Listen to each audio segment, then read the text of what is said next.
lie, this video is really good. And you can tell that by the critical response from the people commenting on it. Darwin to Jesus is going to let us know if God of the Gaps is a real fallacy. I've said this a few times, but I made the comment that theists appear to be in their death throes because of the desperation.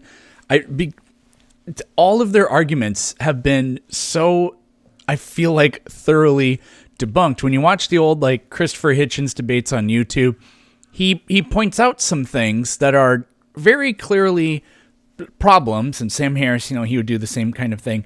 And you'd watch those early videos of even people like Dinesh D'Souza and whatever really struggle to deal with them because they admit that this is a problem.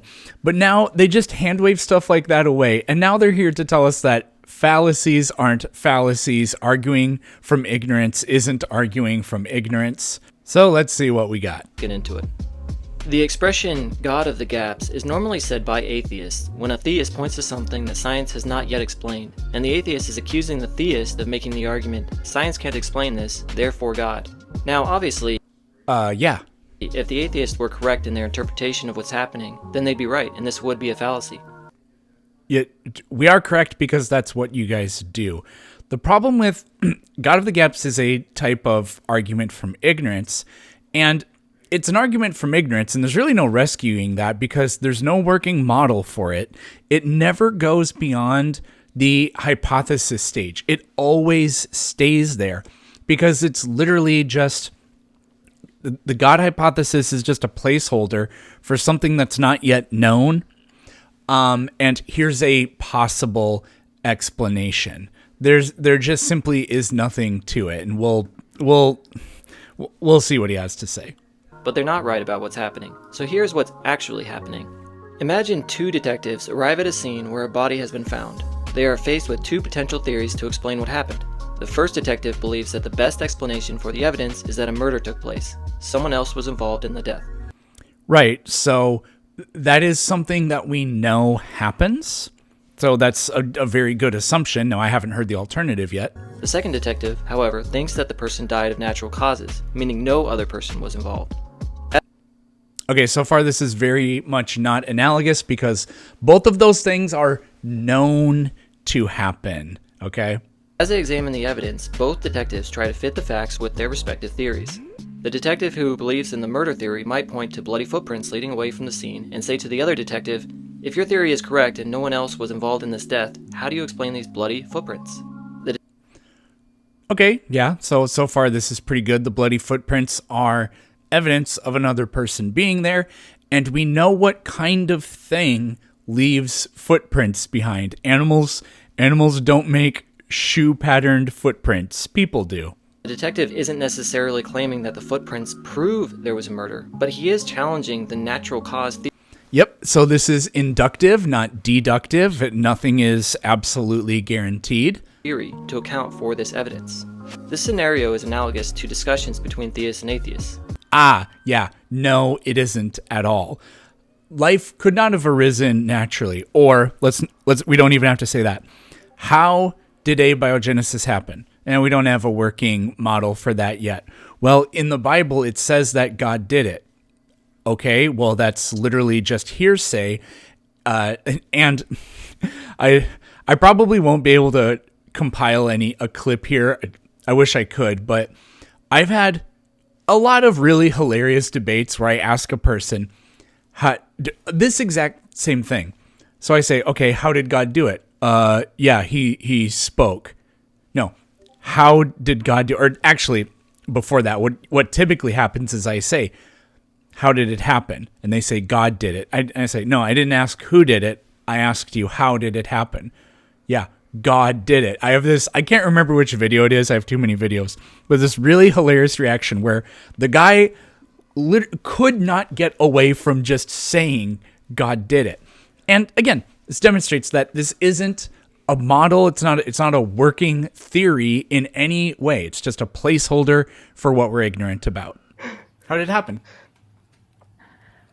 I believe a God exists. I didn't ask you that. Yes, you did. You asked me, how do you think that it happened? And I that's asked how you I how, believe it. and you told me what. So that doesn't really make any sense. How did it happen? God created it. How? Again, I asked you how, not what. Can you be more specific, please? Yes. So what I would like you to do is tell me how the universe was created. So God created it Yeah, how? I didn't ask you what. I asked you how. because He wanted it to exist. I didn't ask you why. I asked you how. What do you mean? Can you be more specific? No, I literally can't. I cannot be more simplistic, specific, focused about this. I cannot. The only thing I could possibly Then, do is make this more complicated, and I don't want to do that. okay, all I know is that He created it in 7 days Great. How do you know that? because it says in the Quran. In these debates, we are dealing with two overarching theories. Either God exists, theism, implying that a mind is responsible for the existence of everything, or God does not exist. That's a hilarious false dichotomy. No, that's not the debate. It's perfectly acceptable to claim that God might exist, but that has no bearing on whether or not God is responsible for this thing. It does move it up into the realm of possibility, but no, God of the gaps arguments are not. When we say God of the gaps, like, how do I even want to? I don't even know what to do here because this is such a stupid argument. When I say God of the gaps, I'm not asserting that you're trying to claim, make an argument for God's existence, because God might exist, but the evidence doesn't point toward that, toward God being the thing responsible for what we're looking at. So yeah, this is all very bad. Atheism, suggesting that everything can be explained by natural causes without a mind. Naturalism. When theists observe certain facts that seem difficult to explain on naturalism, they ask atheists, how do you explain this on your theory? For example, theists might point to the origin of life and ask, how do you explain life arising from non-life? On naturalism, it's challenging to understand how life could emerge from non-life, as this seems counterintuitive. On theism, it's literally impossible to imagine how a being of, I like to say this phrase a lot, infinite incomprehensibility would have gone about doing any of those things. It never rises to the level above a claim. However, on theism, it's much easier to explain because an intelligent designer, God, could have created life. Could have done it. Not, here's this guy. Just a little bit ago, he was showing how evidence steers us toward one conclusion. It raises the probability of one of them.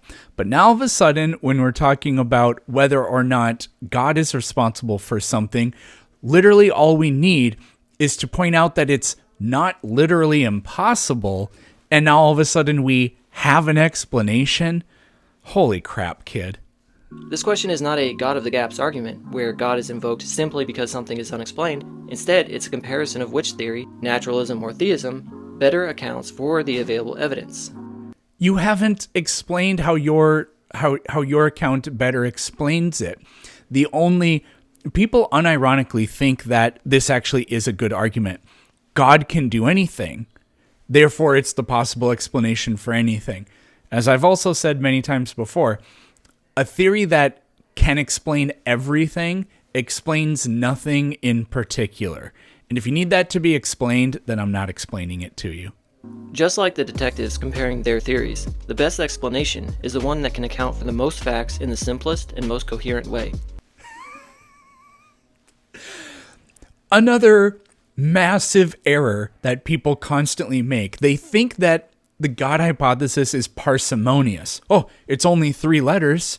And because there is no explanation, they somehow view that as it doesn't come with baggage or something. I don't know what's going through their minds to make them think that that makes it a good explanation. But God did it. There, it's simple. No, like you have to invoke the existence of magic or supernatural forces or whatever, or an eternal mind to make this argument even be considered tenable in any way. You have to establish that all the properties and whatever of this God really do exist. And that doesn't happen when you simply invoke theism at all. At least with naturalism, we know that physics and chemistry and all these types of things really are real. Theists argue that their worldview provides a more straightforward and comprehensive explanation for certain phenomena, And yet you have zero evidence. such as the origin of life, than atheism does. When a theist asks, "What is your explanation for this phenomena?" whether it be consciousness, the beginning of life, or the beginning of the universe, and the atheist has no answer because science has not solved the problem, the atheist might respond by saying, "Well, you're just assuming that God must be responsible." Yeah. In doing so, the atheist is really admitting that they don't have any explanation within their worldview for these phenomena. Yeah, but you're dishonest enough to claim that you do despite zero evidence. This situation would be like a detective who believes a murder took place, pointing to bloody footprints leaving the scene and asking his partner, "How do you explain these bloody footprints if the cause of death was natural? How do you explain these if there was no other person involved?"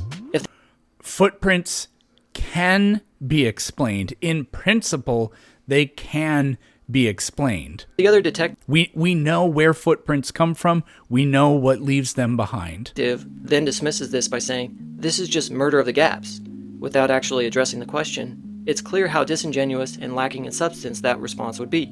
The question by the first detective is legitimate and deserves an answer, but instead the response shifts to a straw man argument about what the first detective is saying. Similarly, when Okay, I didn't follow that. He's saying the guy that thinks it was natural causes points to the footprints, but says, oh, the footprints don't prove anything. That's just murder of the gaps. I don't get it. This is insane. I don't know who's supposed to be the theist and who's supposed to be the atheist in that. That was really clunky. And I'm not gonna rewatch it and try to make it make sense. If any of you, feel free in the comments to lay out what this kid was trying to say. atheists resort to the God of the gaps accusation, they're tacitly admitting that their worldview is unable to account for certain phenomena and facts that we observe. There are things we don't know. We don't have a quantum theory of gravity, or if there even is a quantum theory of gravity. But the hypothesis that, it's unicorn farts and pixie dust that actually makes those two things work together is a completely unfounded claim. There's no evidence to it. And to say, well, it could be what I say, unicorn farts and fairy dust, is not an argument. I am doing a gap argument when I propose that it's unicorn farts and fairy dust, and so are you. Instead of acknowledging this, they misrepresent the theist position by asserting that we're saying, "You don't know, therefore God." But that's not what actually is being said. Yes, it is. That's exactly what's being said. I mean, what's he going to try to say? Well, we're saying it's possible that God did it. It's not, "You don't know, therefore God must exist." Rather, it's, "You can't explain this on your theory, so my theory should be the one that we consider, because your theory fails to account for this." No.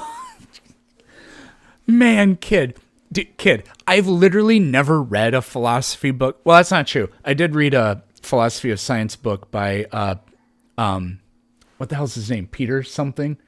Okay, he's an Australian philosopher. I've read 3 of his books. They're all pretty good.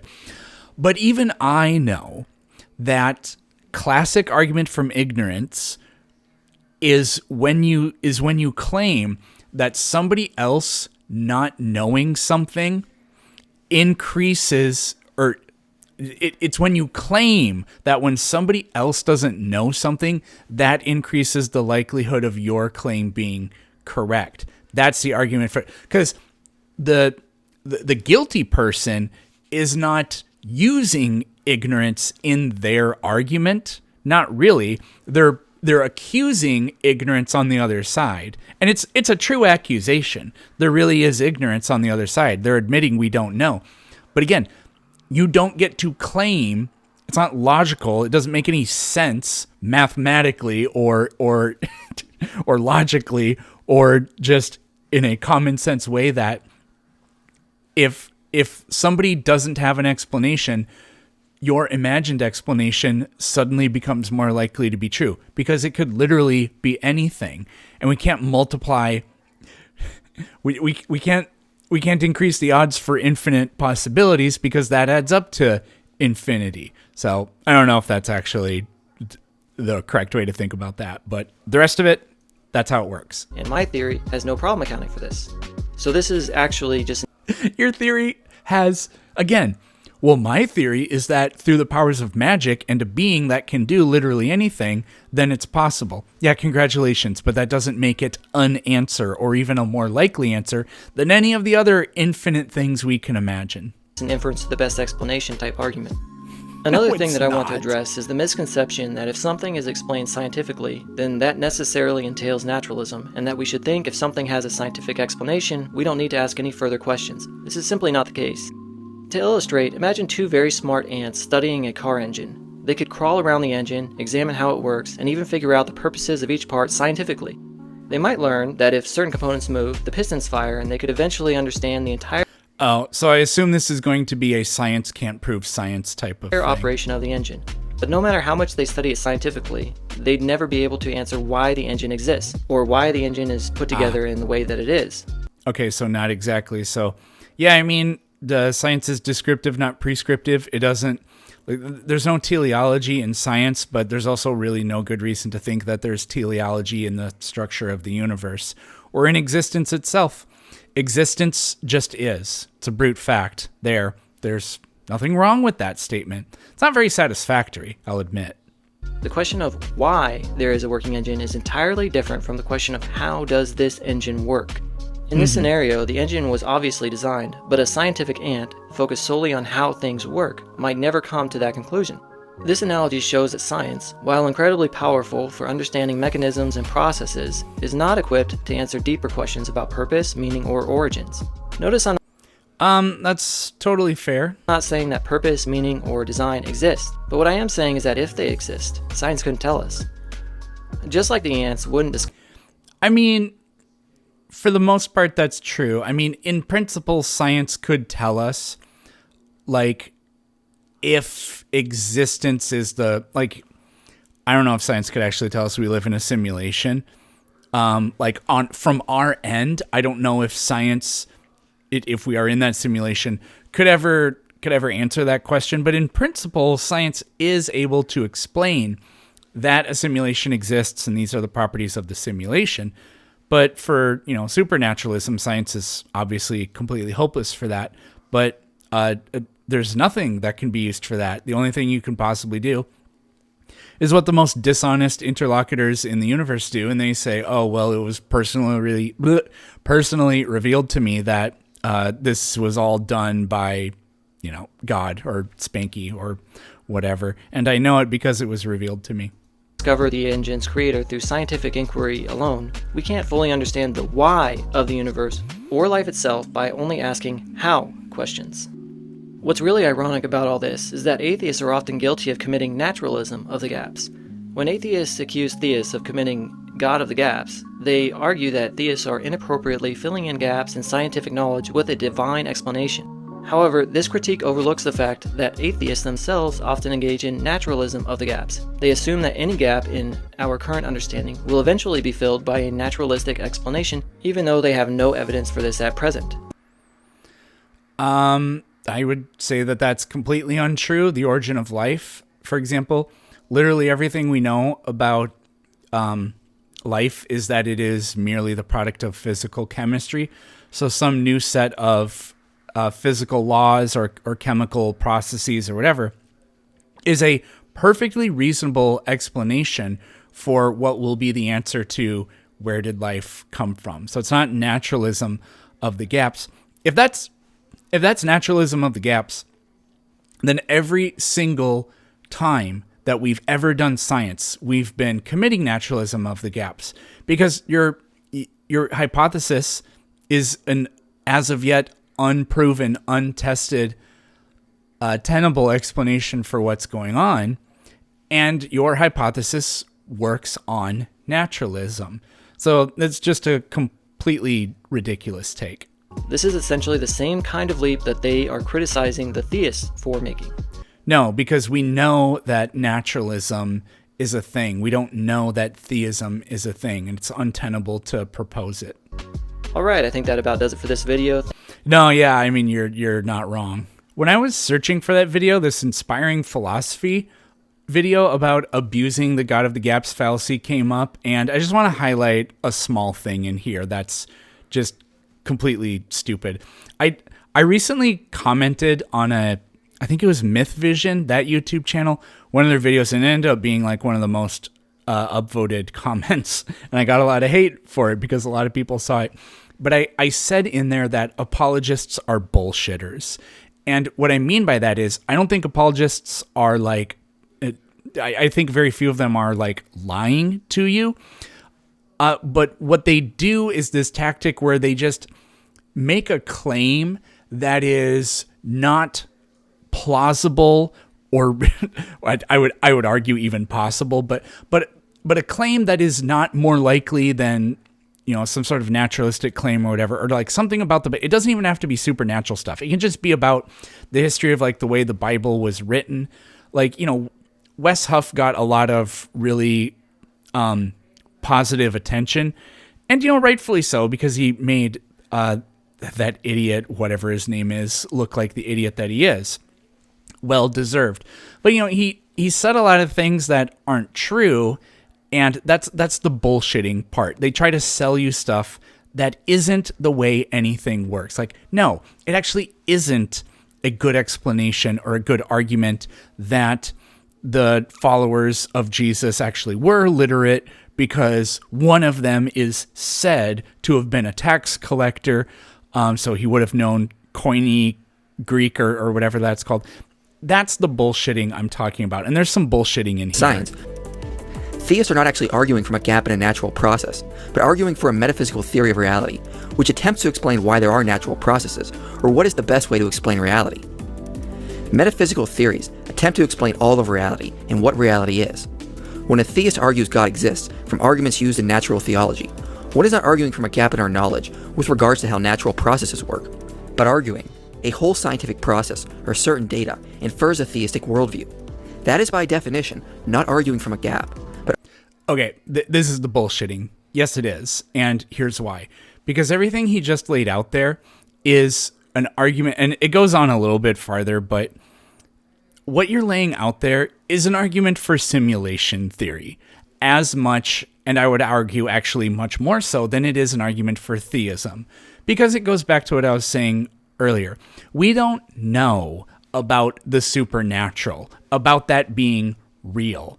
And, you know, a theist may claim that I don't know how to say this. It wouldn't be straw manning them, but like I don't know what this is called, a de jure argument or something like that, where, you know, you grant somebody their position, and so it's like, well, no, we're working on the assuming theism is true, and that, all of that aside, this is still a huge problem, because I can allow you, or I can attack your argument with the assumption that a God exists, but it still doesn't get us, that doesn't get us anywhere closer to being able to study the natural world and saying, oh, these are the kinds of things that would be the product of supernatural creation.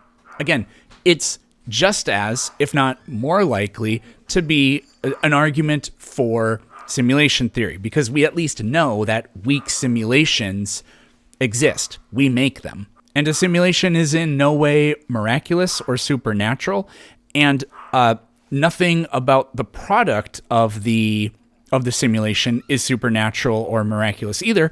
And we look around us and we see literally zero miracles. We see a universe that's explained by natural law. Now, there are things we haven't figured out yet, but there's no room for supernaturalism to actually be a quality explanation for those things we don't know.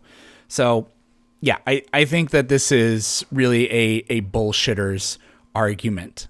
It's almost kind of like a pseudo-scientific way of saying, no, I'm trying to use science to claim that theism is a good explanation, which is really, I don't think, an honest or tenable take either. I'll have more on that same guy, Darwin to Jesus, because he has this absolutely hilarious video titled, here, I'll show you, I'll give you a sneak I'm peek, thinking. Why You Shouldn't Give Evidence to an Atheist. It's so incredibly bad. But that'll have to wait till next time.